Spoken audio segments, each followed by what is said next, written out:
Hey everybody, a subject that continues to come up, and for good reason, is AMSV, Adhered Masonry Stone Veneer.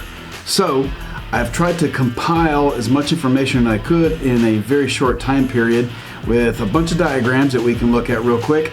And you'll notice when you look at these diagrams, you see the same repeating feature. So once you get it, you get it. It's, you know, the old saying, if you know, you know.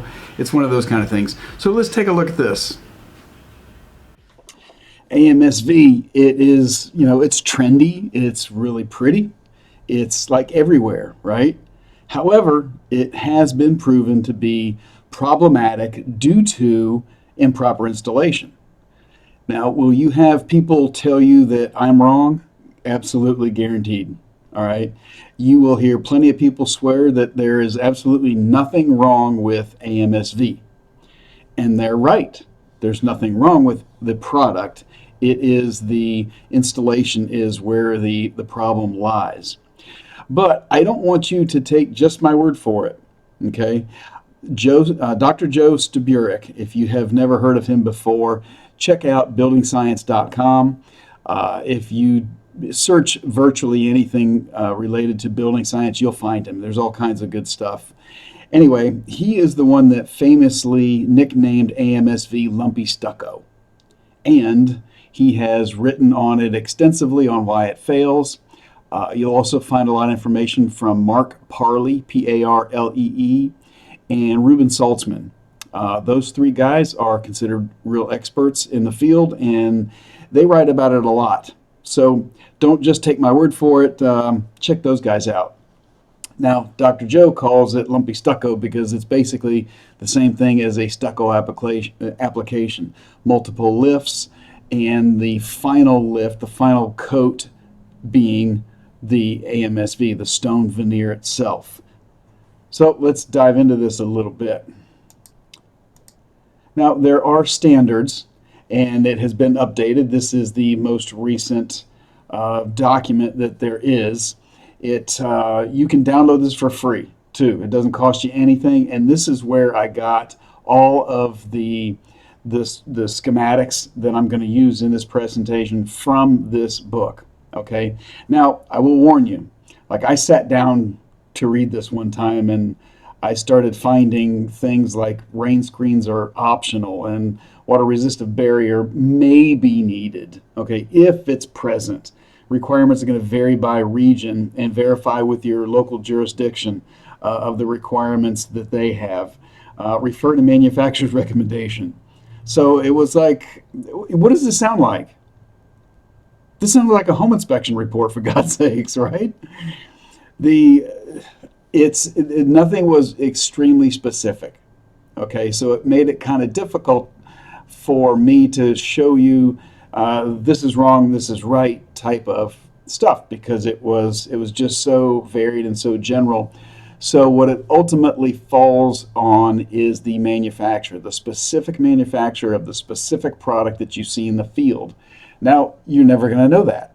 I get it. So we go by general rules, recommendations from the authoritative sources, and this is probably the biggest one right here.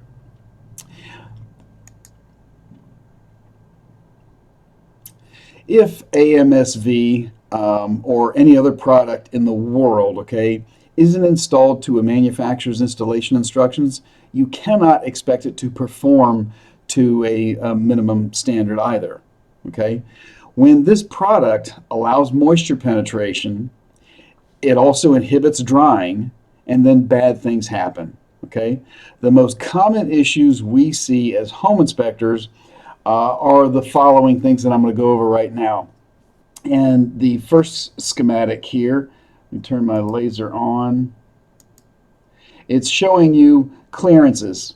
Okay, when you're above hardscape, minimum of 2-inch clearance. When you're above softscape, like dirt, mulch, grass, things like that, 4-inch clearance. This is what the manufacturer's industry is, installation instructions are recommending. The clearance is like this.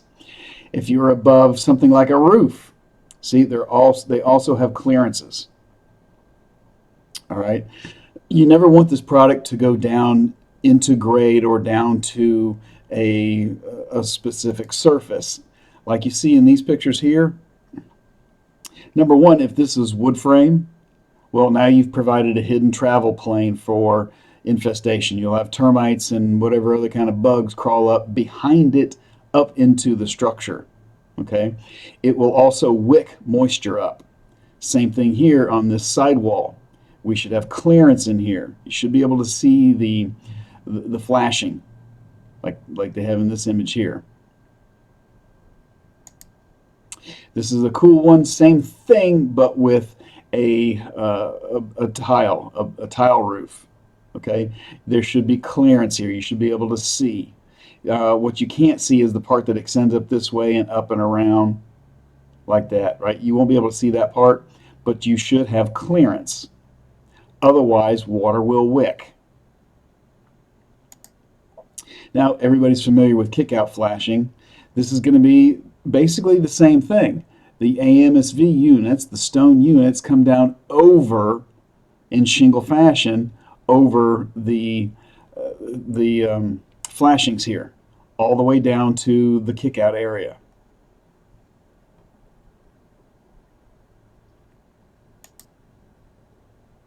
Okay, another real common mistake we see is missing flashings and bedding seals. Okay, wherever the AMSV meets something, okay, you should have flashing and you should have a bedding seal. So in this example here, we have a lap siding coming down to a stone veneer, and it's just a piece of flashing in here. Very, very simple. Okay. Now, I've got another graphic coming up where this flashing overlaps the veneer. There should be a bedding seal inside there. You see the same exact thing here at a sill. Okay, there's flashing behind, so water sheets down, hits the flashing, and rolls off. It's that easy. Very, very simple. However, what we always see in the field is just the opposite. We've got big gaps. Where does the water go? Well, duh, it's going to go in the gap. And now you're into your scratch coat, which means that's going to get wet. This is a big cladding, is all it is. The stone is a reservoir. The setting bed, brown coat, scratch coat behind it is also going to absorb. And now you're into where you should have a drainage plane. Okay, we'll get to that in just a sec. But you see this a lot.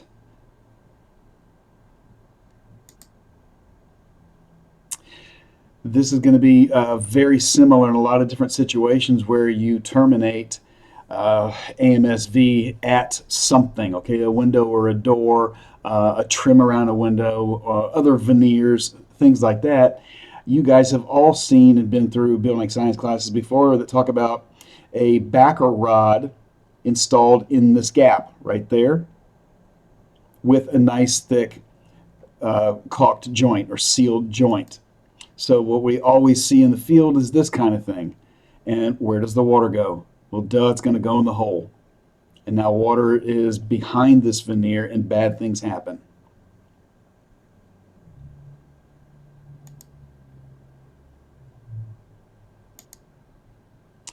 Wherever you have a penetration, okay, this should all be in a bedding seal. Meaning it needs to be caulked right, sealed right. Sealant is a better word than caulk. Okay, caulk is kind of denotes an interior baseboard type of thing. Sealant is a much better choice of words. But all penetrations should be sealed. You should be able to see that line of sealant. Okay.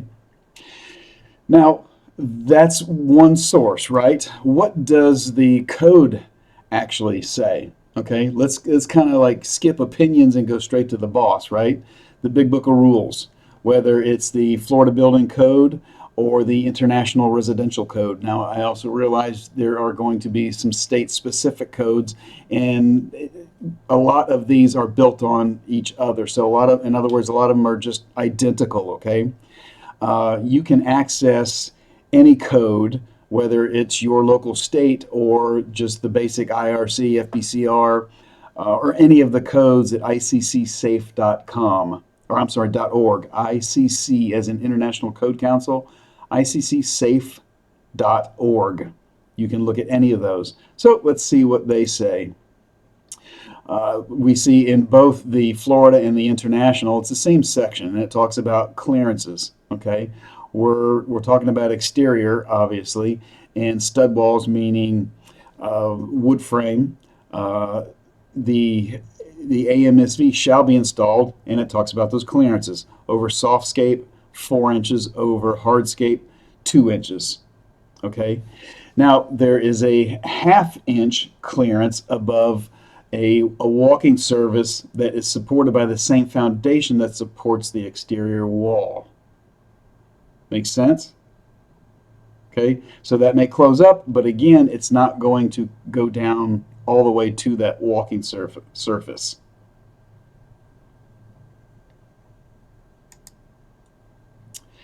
When it talks about weep screeds, like we see right down here, okay, it shall be corrosion resistant. Well, we know that. A lot of times it's plastic. And it'll be angled, but any incidental water that gets back there, the drainage plane does what it does. Gravity is pretty predictable, maintenance free. It comes down and is able to weep out. We have clearance, we have weep screed, the system works fine. Unfortunately, we just don't see this done correctly in the field. Now, there's also an ASTM standard for this. And without purchasing the ASTM standard, I can only comment on the portion that is available. Okay? The very first sentence in there, it says, this information is meant to be or is meant to complement the specific installation instructions provided by the manufacturer, which we're not going to know. Okay? And recognized by the building codes, it's not meant to replace them. Okay, so ASTM recognizes that manufacturers' installation instructions will rule. Okay, it's not meant to replace, but meant to complement. And then the very first note after the larger paragraph here, it mentions back to that installation guide that I showed you. Wow, so it refers us right back there, okay, as well as the manufacturer. So we're right back where we started. Now, when it's not installed right, it can't be expected to perform right. Got it? Now, how does the water get in, basically? And this comes from buildingscience.com, Dr. Joe again, all right? What makes AMSV so dangerous is how well it can hide the damage, okay? Manufactured stone is a porous product, okay? It absorbs more water than something like if you had real stone, okay? It's much more porous than that.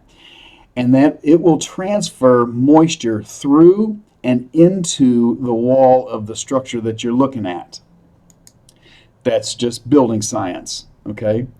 If you look further, or if you live further north, you understand manufactured stone is also subject to freeze-thaw, okay? As water gets in, it freezes, and then it starts popping chunks of the stone veneer off.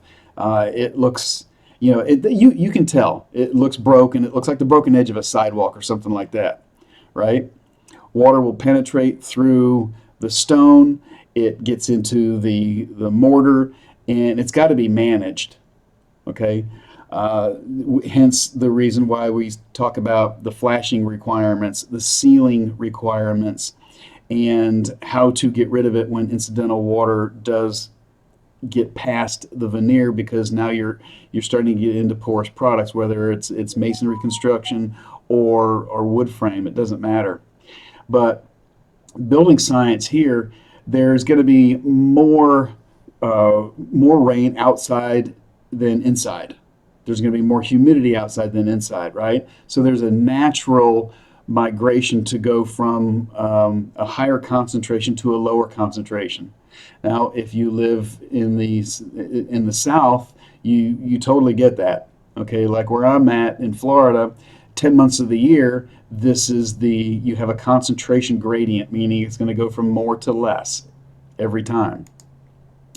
There's also a thermal gradient. Okay, it's going to want to go from hot to cold. Simple building science, very simple stuff. The sun comes out, so the outside part of the wall is warmer than the inside part of the wall because we have air conditioning inside. Okay, so there's another natural gradient that bulk water and diffused water, like humidity, is going to want to drive through, called vapor drive. And speaking of vapor drive, that is measured, you can measure that pressure. Okay, now in this example that Dr. Joe put up, they actually do measure it, and they have a vapor pressure on the inside of the wall assembly of almost 12 kPa. On the outside, it's 2.5. So there's a natural migration for it to go to the exterior. However, there's less restriction this way, less resistance going towards the interior. So the majority of that drive, that vapor drive, again, is going to be towards the interior.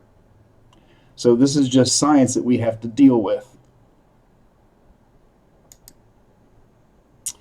So water has to be channeled.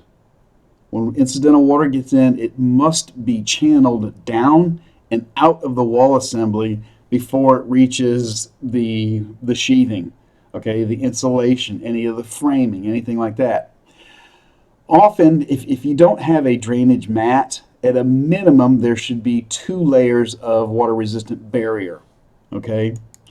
That's what you see right here. That would be a minimum. Now, we cannot see that. So you can only report what you can see, and we want to show people the vulnerable areas that water is going to get in and where bad things can happen. Okay? You will have, and the reason you have 2 is because that outer most layer is going to stick real well to the mortar bed, okay, that scratch coat. It's going to stick real well. So the reason, when you have 2, then you've got some airspace in there, and water can, incidental water gets in, can channel down via gravity, okay.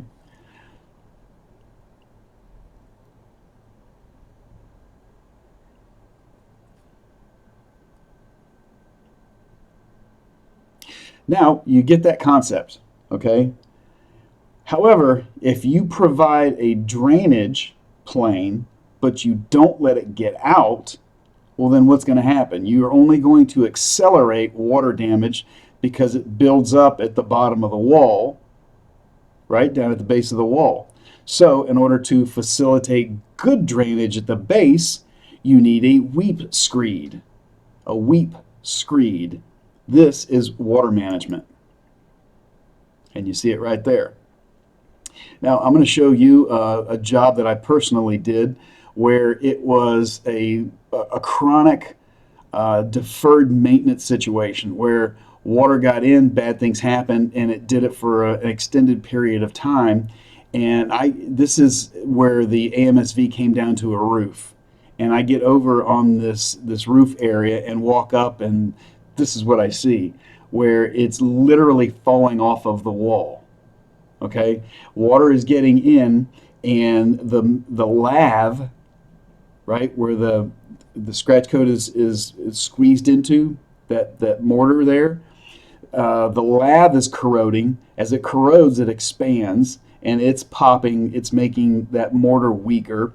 Plus, the chronic exposure is just completely corroded it out, and it's literally falling out to the point where I can just crush it in my hand. Like there's nothing to it, right? So somebody's going to pay for this stuff, and we don't want it to be us, okay? So what do costs look like? Well, buckle up because it does get expensive. Just your typical, and these are just kind of averages. For a small job, you're going to be in the low thousands for water damage repairs. If you have to go in and do restoration to structural components, now you're in the tens of thousands of dollars. So in Central Florida area, a job is going to be anywhere from that $7,000 to $15,000 range. So it's very expensive.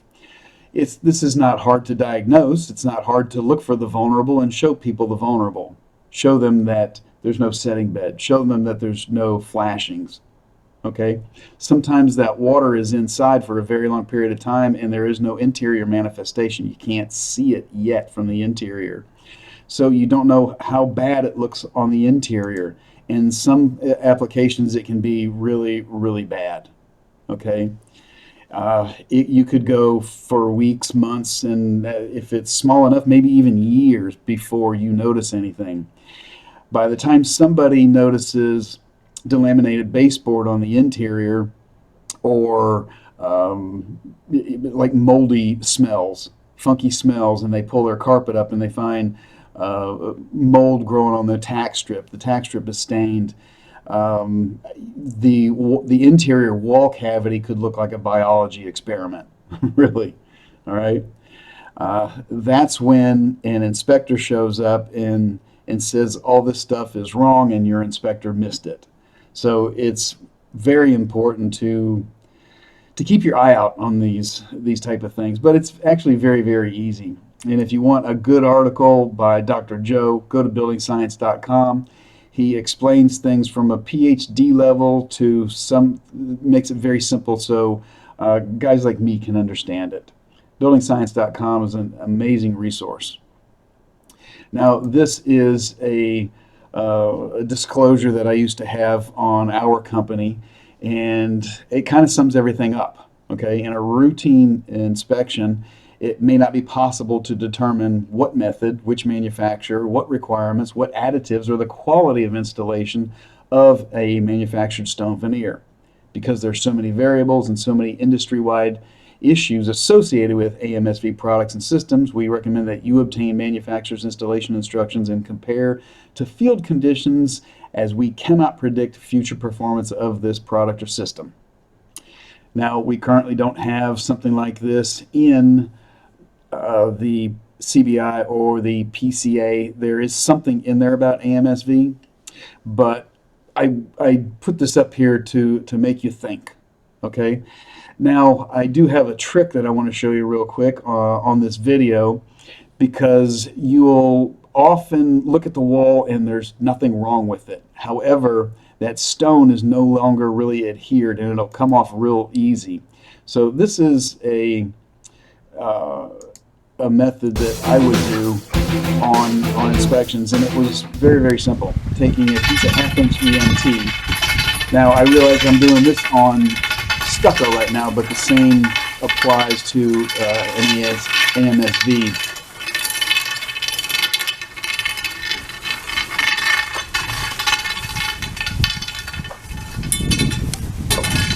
And this is what I'm talking about, why we scrape. You'll be able to hear the difference. Hear the difference? That's still bonded to the masonry, and that's not. But I can't knock all over the house, but I can take my rod and scan the whole house. So you can do the same type of thing with that piece of EMT and walk around, and you'll find pieces that simply fall off, and it's just a tap tap. That EMT comes in super handy when you are probing fascia or areas that are out of reach for wood damage. It can hold open an electrical panel cover. There's so many different uses for that. It's a really good tool to have. So that kind of wraps it up. Most failures you guys need to recognize are because of installation, not the product. Okay? Know that you have to have clearances between the veneer and whatever you're over, a roof surface, if it's on an outside wall, down to hardscape or softscape. Know where flashings are supposed to be. Know that you're supposed to have a drainage plane with a weep screed, because again, we saw how costly repairs can be. And then just document the conditions that you find. It's pretty simple. If you guys ever have any questions, I am readily available, and you can always reach me at my email, jbolton@launchpadhomegroup.com. Thanks, guys. Now, I hope that kind of clears things up. If you guys ever have any questions, look, I'm always available. Real easy to get a hold of me, jbolton@launchpadhomegroup.com.